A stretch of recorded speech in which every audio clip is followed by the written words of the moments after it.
तो ये जो क्वेश्चन है यहाँ पे, torque acting on electric dipole placed in electric field is maximum when the angle between the electric field and the dipole moment is. तो यहाँ पे एंगल पूछा गया, कौन सा एंगल पर टॉर्क यहाँ पे मैक्सिमम होगा। So we know that the formula for torque is tau equal to P cross E। This is the formula and this can also be written as, इसको हम लिख सकते हैं कैसे, can be written as P E sine theta n cap.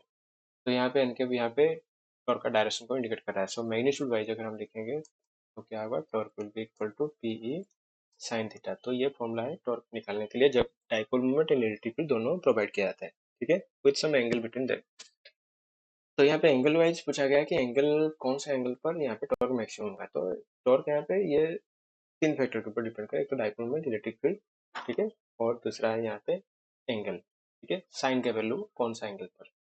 तो यहाँ पे sign का वैल्यू के ऊपर डिपेंड करे, तो उसका मतलब है यहाँ पे अगर हम theta, suppose it will be taking theta which is varying from 0 degree to 90 degree, मान लो कि 0 से 90 वेरी करेंगे तो साइन थीटा का वैल्यू चेंज होगा, ठीक है, जो वेरी करेगा यहाँ पे सपोज 0 से 1 तक, ठीक है। तो मैक्सिमम वैल्यू, साइन का जो मैक्सिमम वैल्यू होता है वो 90 डिग्री पर आता है, ठीक है।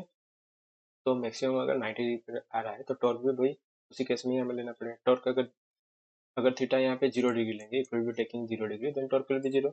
If will be taking suppose 45 degree in between 0 to 90, then sin 45 is 1 by root 2.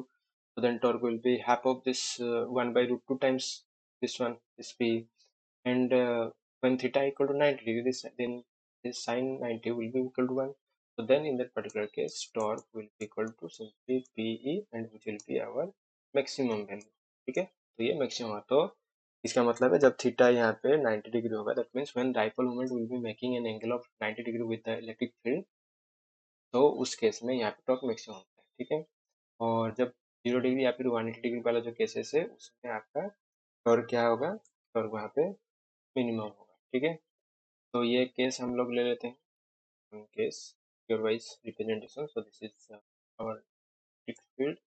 तो इलेक्ट्रिक फील्ड मेरे कौन सा लेंगे, यूनिफॉर्म, तो यूनिफॉर्म ले रहे हैं। तो यहाँ पे ये जो डाइपोल मूवमेंट है, डाइपोल मूवमेंट इज डायरेक्टेड इस तरफ डायरेक्शन है, ठीक है। और ये वाला जो डाइपोल मूवमेंट है ये डायरेक्शन इस तरफ राइट साइड की तरफ है।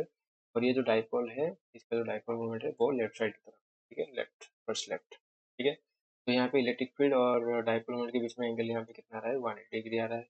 यहाँ पे डाइपोल मोमेंट का direction left to right and electric field left to right. और यहाँ पे थीटा का वैल्यू कितना आ रहा है, 0 डिग्री है। और यहाँ पे इन दोनों के बीच में एंगल कितना आ रहा है, 90 डिग्री आ रहा है। तो इसमें हम ऊपर की तरफ लेंगे तो भी चलेगा। So direction is from minus की प्लस की।